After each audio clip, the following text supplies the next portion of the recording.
nosso canal. Meus queridos, este é mais um vídeo extremamente complicado, porque ele toca sempre num ponto que a gente pode considerar uma ferida, né?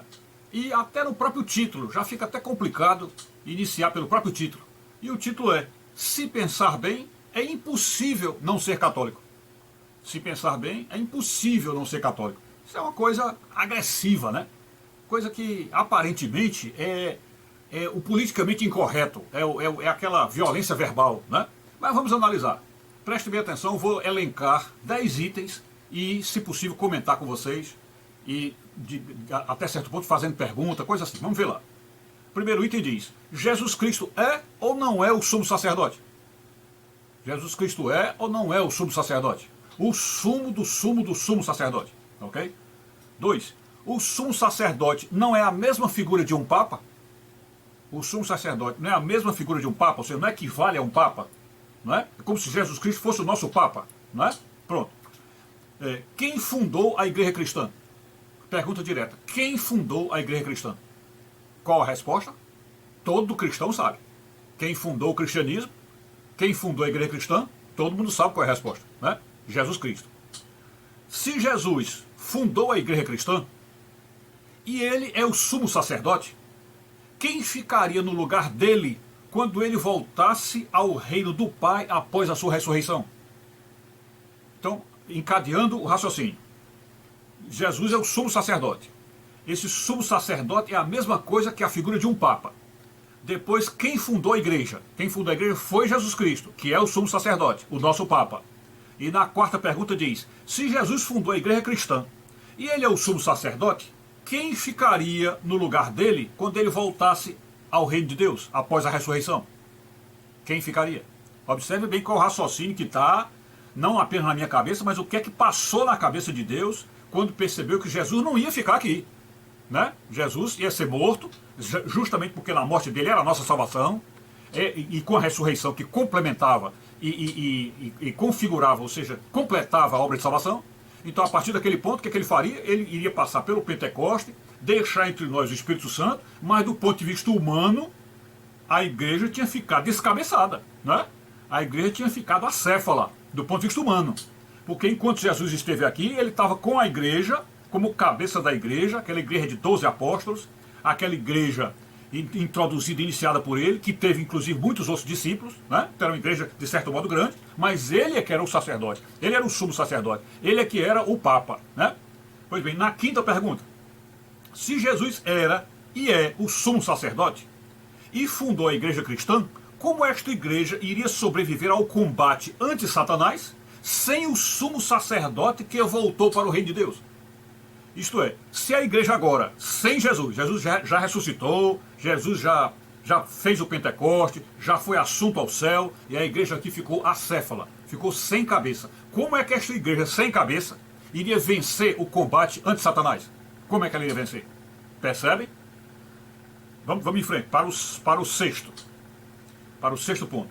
Se a igreja cristã é a casa de Deus, e foi fundada pelo sumo sacerdote Jesus, como esta casa sobreviveria no reino de Satanás, que é o nosso mundo, sem possuir um outro sumo sacerdote? Ok? Então pensem aí, a Terra, o planeta Terra, é o reino de Satanás, né? Tanto é que Judas, quando vinha, Jesus disse: lá vinha o príncipe deste mundo. Chamou Judas de o príncipe deste mundo, porque aqui, neste mundo, tem o príncipe, que é Judas, e tem o rei, que é Satanás, né? Então todo mundo sabe que isso aqui é o reino do diabo. Pois bem, aí no 6 diz: se a igreja cristã é a casa de Deus, como todo mundo sabe que é, e a casa de oração, né? Casa de Deus, casa de oração, e foi fundada pelo sumo sacerdote Jesus, como esta casa sobreviveria dentro do reino de Satanás, que é o mundo, sem possuir outro sumo sacerdote? Como é que ela sobreviveria? Né? No 7.7, antes de morrer, ressuscitar e voltar ao reino de Deus, Jesus não disse que não nos deixaria órfãos. Observe que em João 14, né? João 14, eu vou até aqui abrir a Bíblia para confirmar qual é o texto. Eu vou deixar também para vocês aí. Vamos ver se é João 14 mesmo. Vamos ver João 14. João 14, 18. João 14, 18. Não vos deixarei órfãos, voltarei para vós outros. E no 16, e eu rogarei ao Pai, e ele vos dará outro Consolador, ok? Então Jesus está dizendo aí que ele não nos deixará órfãos, né? João 14, 18, ok? Pois bem, então ele diz, se antes de morrer, ressuscitar e voltar ao reino de Jesus, disse, não vos deixarei órfãos, ok? Não vos deixarei órfãos. No 8, neste caso, quem poderia ser um novo pai para a igreja que Jesus fundou e comissionou para continuar sua obra de salvação? Porque quando Jesus diz que não vos deixarei órfãos, todo mundo sabe que órfãos é alguém sem pai, né? É alguém sem pai. Todo mundo sabe que o órfão é o que perdeu pai, perdeu mãe, né? Perdeu o núcleo familiar. E se ele disse, não vos deixarei órfãos, significa dizer que ele ia deixar outro pai, né? Não é isso? Outro pai. Estão começando a entender por que a uma certa altura, lá pelo século 3, 4, a igreja inteira, os cristãos começaram a chamar o líder da igreja de Papa, que é o pai. Por que passaram a chamar de pai? Vocês estão começando a entender. Pois bem, neste caso, que é 8, né? Neste caso, quem poderia ser um novo pai para a igreja que Jesus fundou e comissionou para continuar sua obra de salvação? Do 9, Jesus ia querer ver sua casa de oração desgovernada, sem nenhuma liderança mundial visível? Jesus ia querer isso? Ele sai do mundo, ele estava no mundo, fundou a igreja, estava com a igreja, era o sacerdote da igreja, cuidava de tudo, era o líder que levava tudo à frente.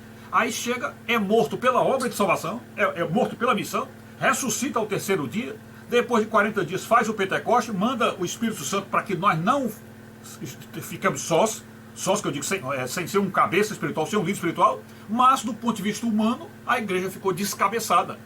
A igreja ficou sem um líder visível, claro, evidente, porque no meio deste mundo aqui, que é o mundo dos inimigos visíveis, o que nós estamos vendo aqui, sem ter uma cabeça assim a quem se dirigir, é complicado você deixar uma casa. É como você imagina em sua casa, se vamos dizer, sua mulher tivesse casado com vários maridos, a sua esposa, ou sua namorada, enfim, se fosse naquele mundo maluco lá de sodomias, etc., e tivesse uma casa com vários maridos ou com vários pais, os meninos iam obedecer como? Os filhos. Qual dos pais obedece? Papai obedece ao senhor, obedece ao outro ali. Está entendendo? Então é uma igreja com vários pais. É como o mundo ficou, assim, com vários pais. Cada um chama para um lado, faz a sua igreja aqui, a sua igreja acolá. Então é necessário um pai único. Do mesmo modo que Jesus também, quando se encarnou só uma vez, e só ele Jesus, porque como tem todo o poder, poderia ter vindo aqui vários Jesus, né? Podia ter vindo e feito várias igrejas, né? Mas ele veio só com um corpo, nascido de uma só família, de uma só mulher, fundou uma só igreja, né? Uma só religião, uma só fé, um só batismo, tudo desta forma. E quando ele saiu, deixou a igreja descabeçada e, portanto, a igreja, muito sabiamente, percebeu o quê? Não, nós temos como líder o Espírito Santo. A nossa rocha verdadeira é Jesus e nosso líder é o Espírito Santo. Mas temos que ter um cabeça visível. Um cabeça visível, né? Então Jesus, a pergunta é, Jesus ia querer ver a sua casa de oração desgovernada, sem nenhuma liderança mundial visível? E na 10ª e última, diz, o que é mais lógico e decisivo numa batalha mortal? Ou numa batalha decisiva, sangrenta? O que é? Os soldados lutarem desorganizados por não ter um líder visível, ou lutarem coesos pela liderança forte e inabalável de um líder único para todo o exército de salvos. Ok? Então, o que é mais lógico e decisivo para vencer uma batalha neste mundo do que um exército com 1001 cabeças, 1001 tenentes, 1001 capitães, e o exército sem saber qual dos capitães manda mais, quem é que manda mais, porque é tudo igual às lideranças, ou o exército todinho seguir a cabeça de um só general. Esse general comanda tudo e todas as ordens emanam dele. O que é mais fácil? Conseguir conduzir o rebanho. E eu pergunto a vocês, e no rebanho de Satanás, entre os demônios que seguem ele, eu pergunto, tem alguma outra liderança igual a Satanás? Que faça competição com ele? Claro que não tem. Claro que não tem. Quem manda em tudo é Satanás. Ele manda em tudo, ele é o líder completo de tudo. Porque ele sabe que se o exército dele tiver vários demônios dirigindo, se ele sabe que se houver isso, vai haver divisão, um faz uma coisa, o outro faz outra, e não ganha a batalha, não ganha. Então se o exército de Satanás tem um só líder, que é ele, Satanás, o exército de Jesus tem que ter um líder só. Tem que ter um líder só.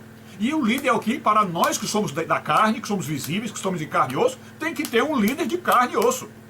Tem que ter um líder de carne e osso. Então esse vídeo é para mostrar esse argumento relativo ao valor do papado. É somente nesse aspecto que nós estamos aqui enaltecendo e guardando a verdade em relação ao catolicismo. Expondo a verdade em relação ao catolicismo, no sentido da importância do papado. Por que, que o papado é importante? Não estamos dizendo que o Papa que está aí é de Deus, pelo contrário. Temos sempre dito que esse Francisco é um falso Papa.